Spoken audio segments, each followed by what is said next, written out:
ಆತ್ಮೀಯ ಸ್ನೇಹಿತರೆ, ನೋಡಿ ಇವತ್ತು ಒಂದು ವಿಶೇಷವಾಗಿರ್ತಕ್ಕಂಥ ಒಂದು ಗಂಭೀರವಾಗಿರ್ತಕ್ಕಂಥ ಒಂದು ಮಾತನ್ನು ಹೇಳಕ್ಕೆ ನಾನು ಬಯಸ್ತಾ ಇದ್ದೀನಿ. ಏನು ಅಂತಂದರೆ, ನೋಡಿ ನಿಮ್ಮ ಮನೆಯ ಮೇಲೆ ಕೆಟ್ಟ ಕಣ್ಣು ದೃಷ್ಟಿ ಬಿದ್ದಾಗ ಏನೇನು ಸೂಚನೆಗಳು ಕಂಡು ಬರ್ತವೆ ಅಂತೇಳಿ ಹೇಳ್ತಕ್ಕಂಥ ಒಂದು ವಿಚಾರ. ನೋಡಿ, ಒಂದು ತಿಳ್ಕೊಳ್ಳಿ ಸ್ನೇಹಿತರೆ, ನಿಮ್ಮ ಮನೆಯ ಮೇಲೆ ಕೆಟ್ಟ ಕಣ್ಣು ದೃಷ್ಟಿ ಬಿದ್ದಾಗ ಏನೇನು ಸೂಚನೆಗಳು ಕಂಡು ಬರ್ತಾವೆ ಅಂತಂದರೆ, ನೋಡಿ ಒಂದೊಂದಾಗಿ ನಾನು ಹೇಳೋದಕ್ಕಿಂತ ಮುಂಚಿತವಾಗಿ ನಮ್ಮ ಯೂಟ್ಯೂಬ್ ಅಕೌಂಟನ್ನು ಫಾಲೋ ಮಾಡಿ, ಹಾಗೂ ನನ್ನ ಇನ್ಸ್ಟಾಗ್ರಾಮ್ ಅಕೌಂಟನ್ನು ಕೂಡ ನೀವು ಫಾಲೋ ಮಾಡಿ ಸ್ನೇಹಿತರೆ. ನೋಡಿ, ಒಂದು ತಿಳ್ಕೊಳ್ಳಿ, ನಿಮ್ಮ ಮನೆಯ ಮೇಲೆ ಕೆಟ್ಟ ಕಣ್ಣು ದೃಷ್ಟಿ ಬಿದ್ದಾಗ ಆಗ್ತಕ್ಕಂಥ ಪರಿಣಾಮಗಳೇನು ಅಥವಾ ಸೂಚನೆಗಳು ಏನು ಅಂತ ಹೇಳೋದಾದರೆ, ಒಂದು ತುಳಸಿ ಗಿಡಗಳು ಒಣಗುವ ಸೂಚನೆ ಕಂಡು ಬರುತ್ತೆ. ಒಂದು ನಿಮ್ಮ ಮನೆ ಹತ್ರ ಏನಾದರೂ ತುಳಸಿ ಗಿಡ ನೀವು ಡೈಲಿ ಪೂಜೆ ಮಾಡ್ತಿದ್ರೆ ಆ ಗಿಡಗಳು ಒಣಗಿ ಹೋಗ್ತವೆ. ಒಂದು ಮತ್ತು ಇನ್ನೊಂದು ಎರಡನೇದು ಹೇಳ್ತೀನಿ ಕೇಳಿ ಸ್ನೇಹಿತರೆ. ಎರಡನೇದು, ನೀವು ನೋಡಿ ನಿಮ್ಮ ಮನೆಯಲ್ಲಿ ಇರ್ತಕ್ಕಂಥ ಸಾಕು ಪ್ರಾಣಿಗಳಂತ ಹೇಳ್ತೀವಲ್ಲ, ಅದು ಬೆಕ್ಕಾಗಿರ್ಬೋದು ಅಥವಾ ನಾಯಿ ಆಗಿರ್ಬೋದು ಅಥವಾ ಯಾವುದೇ ಹಸುಗಳಾಗಿರ್ಬೋದು. ನೋಡಿ, ಯಾವುದೇ ಆಗಿರಲಿ, ಅವು within short of period of ಟೈಮಲ್ಲಿ 20 ಡೇಸ್ ಒಳಗಡೆ ಅವು ಸಾವನ್ನು ಒಪ್ತಾವೆ. ಆ ಕೆಟ್ಟ ಕಣ್ಣು ದೃಷ್ಟಿ ಬಿದ್ದರೆ ಸಾವನ್ನು ಕೂಡ ಒಪ್ಪಿಡ್ತಾವೆ, ಸಾವನ್ನು ಒಪ್ಪೋಗ್ತಾವೆ. ನೋಡಿ, ಇನ್ನೊಂದು ಹೇಳ್ತೀನಿ ಕೇಳಿ ಸ್ನೇಹಿತರೆ,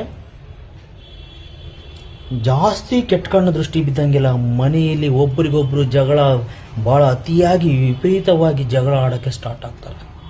ಇದು 100ಕ್ಕೆ 100 ಸತ್ಯ. ಇದು ಕೆಲವೊಬ್ಬರಿಗೆ ಅನುಭವ ಕೂಡ ಆಗಿರುತ್ತೆ. ಕೆಟ್ಟ ಕಣ್ಣು ದೃಷ್ಟಿ ಬಿದ್ದಾಗ ಏನಾದರೂ ಮನೆಯಲ್ಲಿ ಅವರು ಮಾಡ್ತಾರೆ, ಅಥವಾ ಕುಂಕುಮ ತೆಗೆಯೋದು ಅಥವಾ ನಿಂಬೆಹಣ್ಣು ತಗೊಂಡು ನೀವಿಸೋದು, ಏನಾದರೂ ಒಂದು ಮಾಡ್ತಾರೆ. ನೋಡಿ, ಆಮೇಲೆ ಪರಿಹಾರ ಕೂಡ ನಾನು ಹೇಳ್ತೀನಿ ಎಲ್ಲ ಏನು ಮಾಡಬೇಕಂತ. ಫಸ್ಟು ಇವು ನೋಡ್ಕೊಳ್ಳಿ.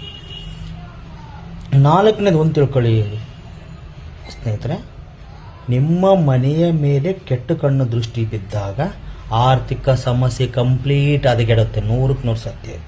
ನಿಮ್ಮ ಆರ್ಥಿಕ ಏನು ಇರುತ್ತಲ್ಲ, ಅದು ಕಂಪ್ಲೀಟ್ ಹದಗೆಡುತ್ತೆ.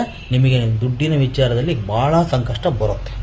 ನೋಡಿ, ಇವೆಲ್ಲ ಭಾಳ ಸಮಸ್ಯೆಗಳನ್ನು ನೀವು ಫೇಸ್ ಮಾಡ್ತೀರ.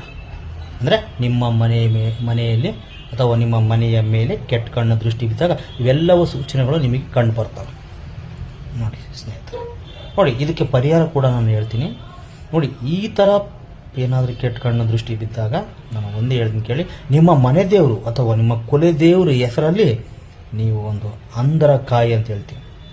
ಆ ಕಾಯಿಯನ್ನು ಕಟ್ಸ್ಕೊಂಡ್ಬಂದ್ಬಿಟ್ಟು ನಿಮ್ಮ ಹೊಸಲಿನ ಮೇಲೆ ನೋಡಿ, ಅಲ್ಲಿ ಮೇಲೆ ಅದನ್ನು ಕಟ್ಟಿ ಡೈಲಿ ನಿಮ್ಮ ಮನೆ ದೇವರನ್ನು ನೆನೆಸ್ಕೊಂಡು ಅದನ್ನು ಪೂಜೆ ಮಾಡಬೇಕು. ಆ ಪೂಜೆಯನ್ನು ಮಾಡೋದ್ರಿಂದ ಇವೆಲ್ಲವಕ್ಕೂ ಸ್ವಲ್ಪ ಪರಿಹಾರ ಸಿಗುತ್ತೆ.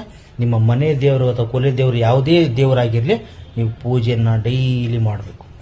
ಅದು ಬೆಳಿಗ್ಗೆ ಆದ್ರಾಗಿರಲಿ, ಸಂಜೆ ಆದ್ರಾಗಿರಲಿ ಸ್ನೇಹಿತರೆ ಮಾಡಬೇಕಾಗುತ್ತೆ.